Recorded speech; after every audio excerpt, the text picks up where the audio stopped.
अब बात करते हैं महाराष्ट्र के चुनाव की। महाराष्ट्र में महाविकास आघाड़ी की पार्टियों के बीच सीट शेयरिंग आज फाइनल हो गई।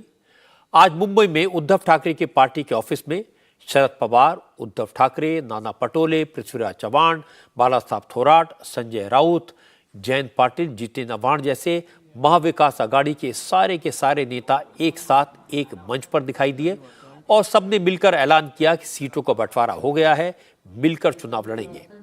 महाराष्ट्र की 48 सीटों में उद्धव की पार्टी को 21, कांग्रेस को 17 और शरद पवार की एनसीपी को 17 सीटों पर लड़ने को कहा गया है। सीटों के बंटवारे में कांग्रेस को सबसे ज्यादा नुकसान हुआ। सांगली और भिवंडी जैसी पार्टी की मजबूत सीटें शिवसेना और एनसीपी के खाते में चली गई। मुंबई में भी कांग्रेस को सिर्फ 2 ही सीटें मिल पाई। मुंबई साउथ सेंट्रल की सीट कांग्रेस को न मिलने पर कांग्रेस के नेता वर्षा गायकवाड़ आज की प्रेस कॉन्फ्रेंस में नहीं आई। इसे लेकर नाना पटोले ने सफाई दी, कहा मोदी को हराने के लिए कांग्रेस ने बड़ा दिल दिखाया है।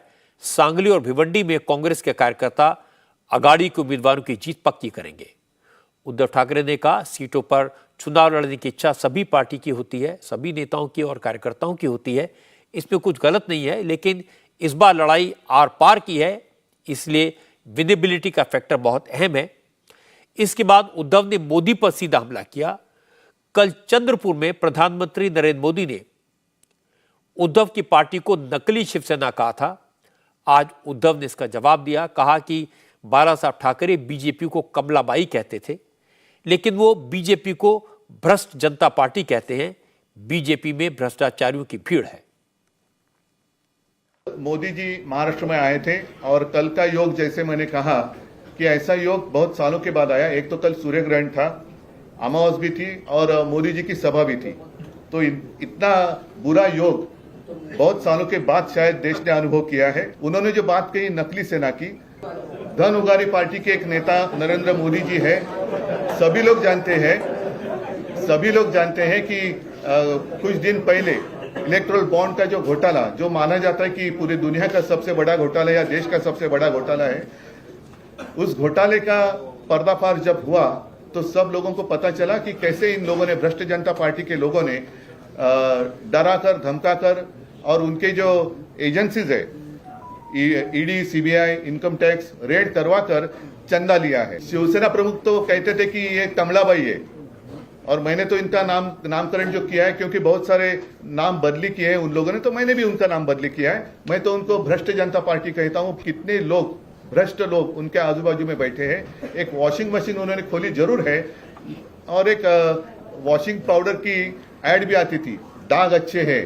अच्छे दाग वाले लोग या देखते कि किसके ऊपर दाग है, जिसके ऊपर दाग है वो मोदी जी अपने पार्टी में लेते हैं और उनका सम्मान करते हैं। तो ऐसे रिश्वतखोर और भेकड़ भाकड़ भ्रष्ट जनता पार्टी के नेता अगर मेरी आलोचना करे तो मैं उसकी कोई कीमत नहीं देता। बड़ी बात है कि उद्धव ठाकरे को उनके भाई राज ठाकरे ने जवाब दिया। आज शाम को राज ठाकरे ने महाराष्ट्र में एनडीए को सपोर्ट करने का ऐलान किया। गुड़ी पड़वा के मौके पर हुई रैली में राज ठाकरे ने कहा उन्हें न राज्यसभा चाहिए, न विधान परिषद की सीट चाहिए। राज ठाकरे ने कहा कि महायुति को सपोर्ट करने के लिए उन्होंने कोई शर्त नहीं रखी है। उनकी पार्टी महायुति का समर्थन सिर्फ नरेंद्र मोदी को प्रधानमंत्री बनाने के लिए कर रही है, क्योंकि देश को एक गंभीर नेतृत्व की जरूरत है। राज ठाकरे की पार्टी लोकसभा चुनाव में हिस्सा नहीं लेगी। ठाकरे ने अपने कार्यकर्ताओं से कहा कि वो अब असेंबली इलेक्शन की तैयारी करें।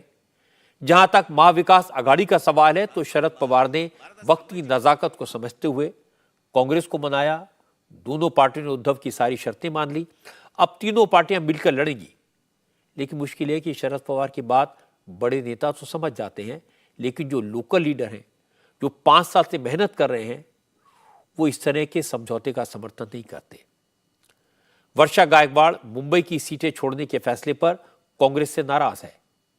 सीटों के बंटवारे के बाद कांग्रेस के प्रवक्ता ने राजू वाघमारे तो कांग्रेस छोड़कर एकनाथ शिंदे की शिवसेना ज्वाइन कर ली। और बड़ी बात है कि महाराष्ट्र के बड़े नेता एकनाथ खड़से भी शरद पवार की पार्टी छोड़कर बीजेपी में शामिल हो गए।